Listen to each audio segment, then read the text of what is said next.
এই যে একটা জুস দেখতে পারতেছেন, এটা আমি তৈরি করছি মাত্র বাংলা 60 টাকা খরচ করছে। এটা প্রায় 500 ml একটা জুস বানাইছি, বিটরুটের জুস।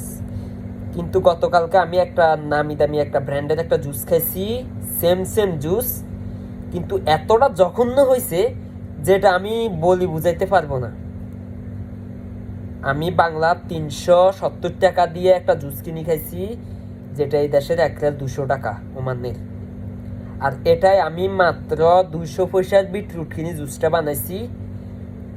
কত যে ভালো হয়েছে সেটা একমাত্র আমি বলতে পারবো, কেন আমি এগুলো বানাই। তাহলে আমি বানাই যাতে আমি আসলে এগুলো খাইলে টেস্ট করলে আমি বলতে পারি।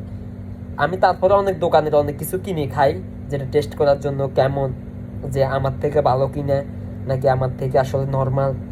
তো আমি যাতে ফুড মেকিং করি, আমি ফুড যে কোনো ফুড ফাস্ট ফুডের এবং জুস এগুলো আমি তৈরি করি, তো নিজে কিছুটা আসলে আইডিয়া নিই অন্যদেরকে খাওয়া। যেমন কিছু ব্র্যান্ডের জুস খাই, কেমন লাগে, কেমন আমি দেখতে চাই যে আসলে এটা কেমন। কিন্তু আমার নিজের হাতে বানানো জুস আর ওটা রাত দিন তফাৎ। আপনারা আসলে বলতে পারেন যে আমি নিজের হাতে জুস বানাইছি আসলে ভালো বলি না ভাই। আমি কালকে 370 টাকা সম্পূর্ণ আমার জলে গেছে, সম্পূর্ণ। আমি কি বলবো, আমি খাইয়া বমি করে দিছি কালকে 370 টাকা জুসটা খাইয়া, যে এতটা জঘন্য হইতে পারে। আর আজকে আমি একটা জুস বানাইছি, মাত্র 60 টাকা খরচ করছি এটার মধ্যে।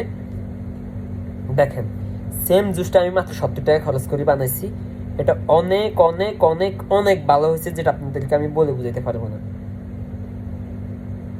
তো সবাই ভালো থাকবেন এবং নিজের শরীরের দিকে খেয়াল রাখবেন, এবং চেষ্টা করবেন কিছুটা বাইরে থেকে কিনে না খেয়ে ঘরে তৈরি করার জন্য। একটা ব্লেন্ডার থাকলে জুস তৈরি করতে পারেন। জুস বানানো আসলে কোনো এত জটিল কিছু না, জুস বানানো একেবারে সহজ।